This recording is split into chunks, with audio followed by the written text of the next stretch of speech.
Hello everyone and welcome to the weekly Soul of the Parasha Shiur. We have reached the Parasha Bo. Bo means come. It is God calling Moses, telling him come to Paro and let him know about the final 3 plagues. Bo is the second Parasha after Va'era last week that talks about the 10 plagues. 7 of the plagues were described in the previous portion, and now we're talking about the last 3 plagues, culminating of course in the plague of the killing of the firstborn of all Egypt. Now, in addressing these stories, of course, when we're coming from a Hasidic perspective, we're talking about the inner dimension of the Torah. We're not just reading things on a simple level, we're going deeper, and we're trying to understand what Egypt symbolizes within us in a more spiritual way, because the coming out of Egypt was a historical event, but now we want to relive it and reenact it in some way each and every day. We're mentioning the coming out of Egypt in our prayers every day. So we want to find an inner spiritual psychological meaning to all these stories. And so when we're talking about Egypt, we have to understand what Egypt means, and then what the enslavement of the Jewish people means, and what is the coming out of Egypt means. Now, to our aid, and this is our first source for today, comes a Hasidic, a very simple, very basic Hasidic idea. It appears in a book called Hayom Yom. Hayom Yom means everyday life, or everyday proverbs. It's a book of Hasidic sayings, Hasidic proverbs that were all said by the 6th previous Rebbe of Chabad and collected and turned into a book by his son-in-law, the last Rebbe of Chabad. It's called a Yom Yom, and it has a proverb or a saying for each and every day of the year. So the Yom Yom for today, the day that I'm recording this, Dalet Shvat, the 4th day of Shvat, is the following. It says, Mitzrayim, Egypt, expresses constriction and limitation. The word Mitzrayim in Hebrew can also be read as Meitzarim, and Meitzarim means straits. Straits as in something that constrains me and that limits me, narrows me down. We can also use the image of maybe of a straitjacket. Mitzrayim is a bit of a straitjacket. The spiritual Egyptian exile is the animal souls restricting and concealing the godly soul so severely that the godly soul is compressed to the degree that it is diminished and obscured. So Egypt within us represents our own animal soul, something that's limited, that's narrowing, that's constricting, that doesn't enable our true, highest, godly soul to shine out and reveal itself. And this is something, of course, we have to deal with every day. So every day we're trying to get out of Egypt. Exodus from Egypt, the Yetziat Mitzrayim, is the removal of the constriction and bounds. It doesn't mean getting rid of the animal soul. The animal soul is here; it's part of us. We have to learn how to live with it. But it's coming out from being enslaved to it, from being bound and forced to follow its own desires or limited vision of things. And what does it mean? So what does it mean, the removal of constriction? It means the intellect in the brain. The intellect in the brain being the part of us, the part of the divine soul that isn't enslaved. There's always a part. Even when the people of Israel were enslaved, there was a part of them that kept its head above the water, so to speak, and would cry to Hashem, was able to pray to Hashem and still believe that there's a salvation, that salvation is possible. So the intellect in the brain really reflects the part of the divine soul that isn't limited, that's still free. Even people in prison, as we know, would say that my body is imprisoned in my soul, in my head, I'm still free. So the intellect in the brain, the part that's free, needs to illuminate the heart. The light has to sort of filter down or go down from the head, the free part of us, to the enslaved part of us, which is the heart. The heart is enslaved within Egypt. Egypt is a bit like a shell, like an external shell or a straitjacket that's covering the heart, and we need to use the part that's free, the head, in order to illuminate the heart, pour down light over the heart, soften the heart, and make the heart also come out of slavery, bringing about the fine character traits, subtle, holy character traits, and then, of course, translate it into actual practice. So that's the first source we have. So therefore, when we're going back to the story, now we have a general understanding of things. Going back to the story, we need to understand, so what do the 10 plagues mean? So the 10 plagues are like 10 steps or 10 actions or things that we do within ourselves in order to free ourselves gradually, more and more, each part of us from these constraints. Now, when we're getting to the final plague, which is the harshest one, of course, the killing of the firstborn of Egypt, which is really hitting at the heart of those negative emotions or negative patterns that we've become enslaved to. Something very, very strange is one very strange verse appears, and that's the verse that we want to focus on today. So the verse appears, the following verse. This is Exodus 11, verses 6 to 7. והייתה צעקה גדולה בכל ארץ מצרים, אשר כמוהו לא נהייתה וכמוהו לא תוסיף. There shall be a great cry throughout all the land of Egypt, such as was not like it before, nor shall be like it again. Because this is the final harshest blow. But then, so the next verse, this is the one I'm talking about. The next verse says, I'll read it directly from the English, but against the children of Israel, not a dog shall make a sound. In Hebrew, it's something like, not a dog shall steer its tongue or move its tongue. It's not just barking, it's any kind of sound. Not a dog shall make a sound against man or beast, that you may know that the Lord, that Hashem, makes a difference between the Egyptians and Israel. So all of the plagues were making a difference, because when the plague of blood took place, then the Hebrew people's water was clean, and the frogs didn't touch the Hebrew people, and so on. But this time the separation is the most severe, and this is the final act, or the final moment of redemption, of, again, going back to our own spiritual journeys, the ultimate salvation of the divine soul from the constraints of the animal soul. Now the detail we want to focus on is the dog. What is this dog all about? What does it mean? Lo yicheratz kelev leshono, not a dog shall make a sound. Against neither man nor beast. What does this dog symbolize? So whenever we reach such a, so obviously, again, there's a pshat, there's a simple reading, but there's also a deeper reading, and we need to understand what the dog symbolizes. In order to sort of unpack or unravel the meaning of the dog image, we need to find Torah connotations. We have to start with Torah connotations. And beautifully, the Talmud, the Babylonian Talmud, the Gemara, tells us that there are two main verses talking about dogs. And we go over the Bible, you see two main verses that mention dogs. One is very positive, and the other is very negative. So the positive verse is the one we just read. But against the children of Israel, not a dog shall make a sound against man or beast. And the negative one is in Isaiah 56:11. The dogs have a mighty appetite. In Hebrew, it's v'haklavim azei nefesh. They have a mighty soul, or it's not one of the highest words for soul. It's one of the lowest words for soul. It means one of the lower, more base levels of the soul. And in this case, it means appetite, because the continuation is they are never satiated, they're never full, they never have enough, they want more and more and more. So we have, on the one hand, dogs that were somehow cooperating with the divine miracle, making sure, almost like angels, making sure that no Hebrew firstborn is touched, and sort of being very silent, marveling even maybe at how it's now becoming very clear that the Egyptians are the ones to be punished, that the animal soul is the one to be transcended, and the Hebrew, the Israelites, are the ones that are released. That is, the divine soul within each of us is now being released, and they march. So that's a very positive description. And then on the other hand, we have this very, very negative one. And in fact, when the Talmud says this, it says the following, and we'll try to get a deeper understanding of this also.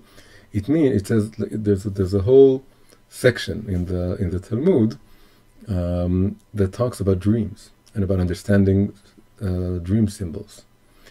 And of course, dreams have to do with subconscious and very deep understanding of imagery or symbols. So it says, one who sees a dog in a dream, this is a whole series of the descriptions in the Talmud that talk about different things you may see in a dream. One who sees a dog in a dream should rise early and immediately recite the positive verse. But against any of the children of Israel, not a dog should make a sound. Before, why do we have to do this quickly? Before maybe a more immediate verse that may come to mind is the second verse. The negative verse, the dogs have a mighty appetite, they're never satiated. You have to be careful not to have that other negative pasuk be the immediate association that you interpret the dream with. And the idea is, as is explained there in the Talmud, it says that the dream is, the meaning of the dream is totally dependent on the interpretation. If you find a good interpretation, it becomes a good omen. If you find a bad interpretation, it becomes a bad omen. So it's up to you. And then, so again, there's the more natural, immediate association is the negative verse, but you have to overcome it, overcome the immediate negative association, and say to yourself, no, this was a good dream. The dog in my dream was like one of the dogs in Egypt that was silent against when he saw the 10th plague. So now we have sort of the beginning of like a first step in understanding what we're talking about, but it's not enough, because it's still very unclear what it means that the dogs in Egypt were somehow took part of this miracle enough so that they would be mentioned. So we have to take another step, and another step, again, looking from a Torah inner perspective at symbols.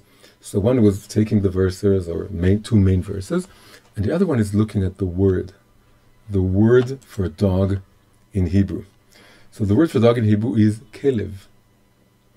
And kelev can be read, sometimes words can be read in several ways. So this is, the little dots are the ways to pronounce the three letters.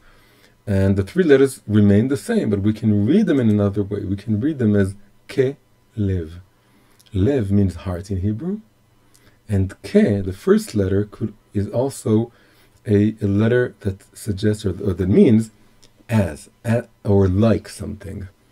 It's called kaf hadimyon. The kaf, that's the letter, the kaf of likeness. So kelev is like a heart, as a heart, similar to a heart. Kelev is like a heart. In a way, you can say that a dog is the embodiment of emotions. The dog is either very, very happy or is very, very sad, and he's either happily wiggling his tail, or his tail is sort of drooped, and he's just so emotional, and you can see, and that's why people relate to dogs so much, because they reflect something very simple about their emotions. And in fact, the sages, Chazal, they break it up in a little different way, and they say that it's a kelev is kulo lev. It's all heart, because kelev can also be broken apart into kol, all, and lev, heart. So kelev could also be kulo lev. It's all heart. The kelev is all heart. So now, when we're going back to the first source we opened, the Yom Yom said, what is the Exodus from Egypt? The Exodus from Egypt is illuminating the heart using the head. We have the head, and the head should illuminate the heart. And this is really an idea that comes from the Zohar. And the Zohar says, Moach shalit al halev. The head or the brain should govern the heart. The intellect should govern the emotions. And when we think about this idea, so we can understand this idea, because the emotions are fickle and they're short-sighted and they're misleading in some way, and the head has to govern the heart, the intellect that is more lucid and more objective and far-sighted should rule over the heart. But this only goes along with the negative understanding of the word kelev, or kelev, as a heart. Kelev symbolizes a heart, but having two verses, different, one positive, one negative verses talking about the heart, suggests that there are two aspects to what we mean by the word heart, or by the word emotions. So when we're talking about moach shalit al lev, the head governing the heart, that only works when you're thinking about the negative verse of dogs, right? The verse that came before that says that they have a mighty appetite, they have desires that can never be satiated. Some interpreters talk about the desire for food, as is the more simple reading. Also, they talk about the desire for sexual desire that also, when it's not constrained, or when you don't govern it in some way, you can become addicted. It can become unsatiated. But what can we do with the positive verse? For the positive verse, it doesn't seem appropriate to say that the head should govern the heart, because the heart has some good things also. The heart may have intuitions that are maybe even go far deeper than what the intellect can perceive. And we know, of course, in modern history, we had the two most major movements that have created modernity or secularism. One was the Enlightenment, or science, that was all about transcending emotions and thinking clearly and lucidly and being skeptical about things. And the other great movement that was the foundation of art more than science was the Romanticism. And the Romanticism said the very opposite. It said intellect is very limited, and it doesn't really touch the deep core of things, and you need the emotions, and you need the heart over the head, not the head over the heart. So there's a beautiful, beautiful Hasidic idea that goes like this. It says, well, the Zohar said moach shalit al halev, the head, the moach, should rule over the heart, right? But then comes Hasidut, and Hasidut says, well, that's absolutely true, but it's only part of the truth. Moach shalit al halev is what it really means is that the head should govern the outer heart, chitzoniyut halev, the external part, or the exterior of the heart, the more superficial levels of the heart, those that are the sexual desires and the food desires and the desire for wealth and desire for being famous, and so all these more egoistical, base, lowly drives that come more from the heart than they do come from the head. And the head should govern them, should put them in check, should come out of them, and that's a bit like they're the Egypt. They constrain us. They don't let our true, higher, divine self come about and be revealed. So we need to overcome them. But there is also another level, another aspect of what the word heart or emotions or the emotional level refers to, and that is pnimiyut halev. Pnimiyut halev is the inner heart, the inner dimension, the inner layers, the deeper layers, not the superficial ones of the heart. And those should govern the head. So the Zohar idiom was head over heart, and the Hasidic complementation or completion of the idea is the inner heart over the head. The inner heart should govern the head. Now these two levels, these two aspects of the heart, of course, correspond to the two verses we've seen. So when we're talking about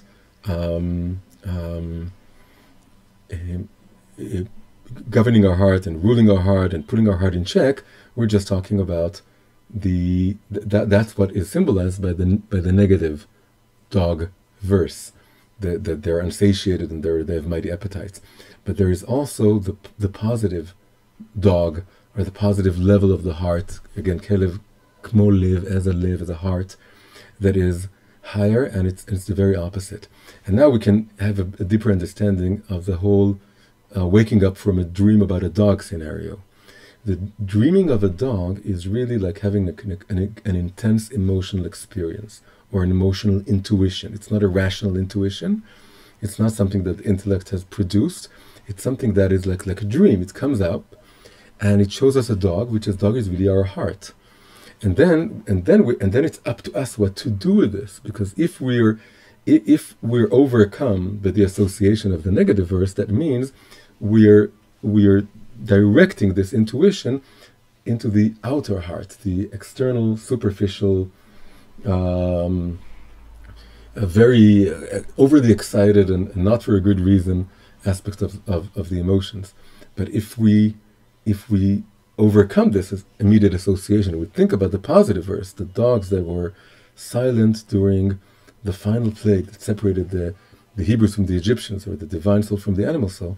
If we think about that, then we're channeling the intuition towards the inner heart. Or put it in another way, whenever we have a strong emotion and the brain is sort of skeptical regarding it, we should try and use the brain, use the head, use the intellect to sort of separate what, out of this emotional experience, what is the inner, deeper, sort of divine spark that's there, that comes from the inner heart, and what is all the rest of the baggage or the externality or the outside experience that was just overly excited, but again, not for a good reason. And we have to fight to separate. This is why we have the head over, sort of in between the outer heart and the inner heart. The head is what enables us. This is why the Yom Yom spoke about illuminating the heart and getting out the finer, attributes, the more subtle attributes, is really finding the inner heart within the outer heart. That's why we need the intellect, or the rational part. The rational is able to differentiate between the sub-rational, lower Egypt-like dogs or hearts, and between the higher and more subtle divine heart. So we now that we know that the dog symbolizes the heart, and the two verses of the dog symbolize the two aspects of the heart, and we need to understand more deeply. We have to now go back to the original verse. Here we are, that there should be a great cry throughout the land of Egypt, such as was not like it before, but on the other hand, against the children of Israel, not a dog shall make a sound. So now we can get a very beautiful understanding of this verse. Really what this means is that whenever we're able to differentiate between the highest part of ourselves, here symbolized by the Israelites, and the lower part of ourselves, and make the right choice, and overcome our enslavement to our animal soul, to our base desires, and really call the bad part, the wicked part, by its name, and identify the positive part, and we're able to make this differentiation, then the positive dog, the inner heart, the deepest level of the heart, is very quiet. So there's a kind of stillness, there's a kind of silence, that on the deeper level of the heart, when it identifies truth, when finally a separation is made between my higher self and my lower self, the part of me that is really doesn't want me to really advance, it constrains me and limits me, it wants me to remain a child, to remain obsessed with little things, with lowly things.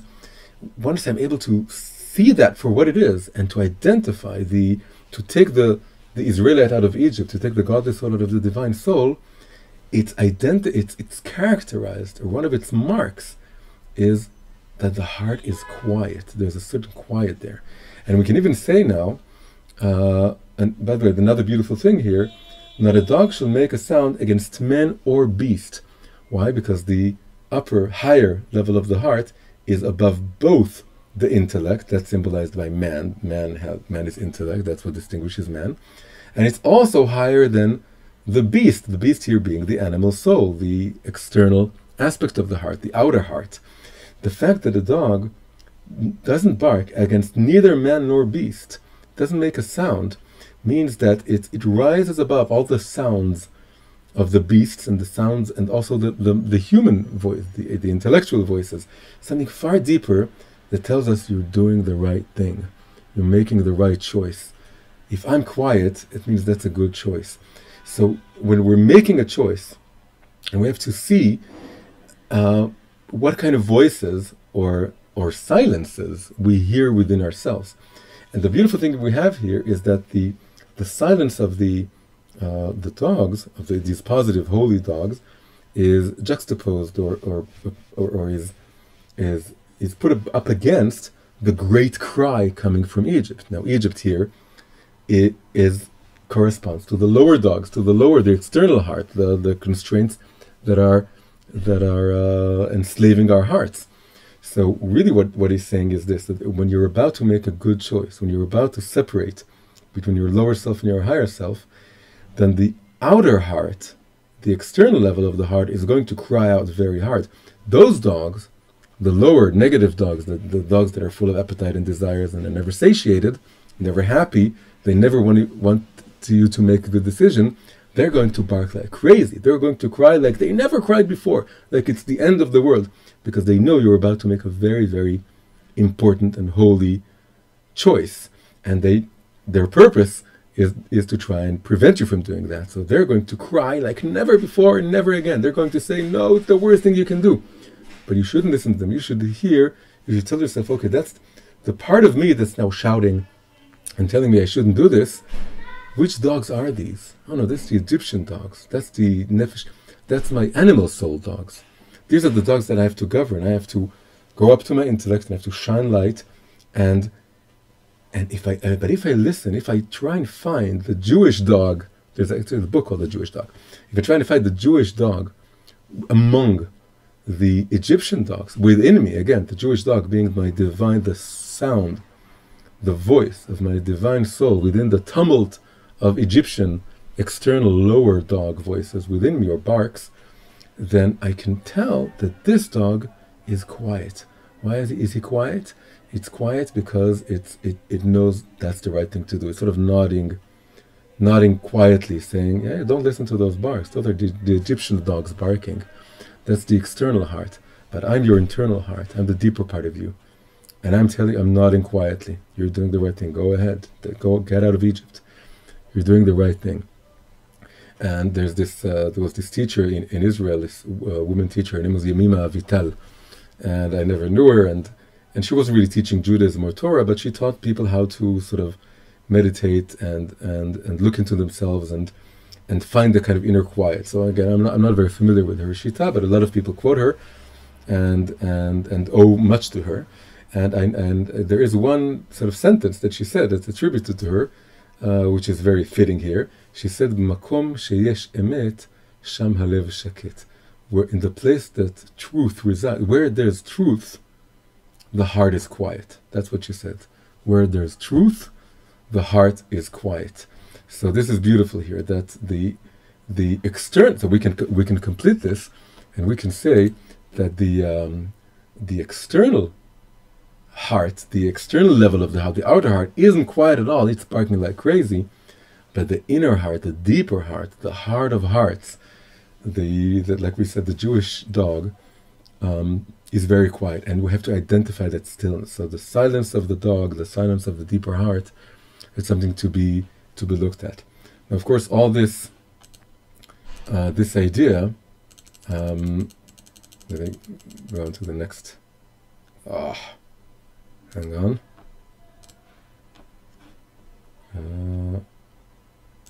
Yeah, sorry about that. Okay, so the final slide we have here is a beautiful description from the first book of Kings, and it talks about the prophet having this incredible divine revelation, and the divine revelation goes like this. And he said, the angel says to him, "Come out and stand." This is the prophet Eliyahu, and he says, "Stand on the mountain before God, before Hashem." And lo, Hashem passed by, and then he tells him, there was a great and mighty wind, splitting mountains and shattering rocks, by the power of Hashem. But Hashem was not in the wind. Lo baruach Hashem. It's not in the wind. The wind isn't very impressive, but Hashem isn't there. After the wind there shall come an earthquake. But Hashem is not in the earthquake. Lo barash Hashem. And then after the earthquake there shall come a fire. That's again very impressive, very loud, very overwhelming. But Hashem is not in the fire. Hashem is in something that's beyond the wind and beyond the earthquake and beyond the fire. It's in something called a subtle sound of silence. That's really the source of the famous Simon Garfunkel song, The Sounds of Silence. Kol dmama daka. The subtle sound of silence is really the sound of the inner heart that is beyond all the noise, all the white noise and the fire and the wind of the outer heart that's shouting, no, don't do this, and barking at you like crazy. But you have to listen beyond the noise of beyond the external noise of the outer heart.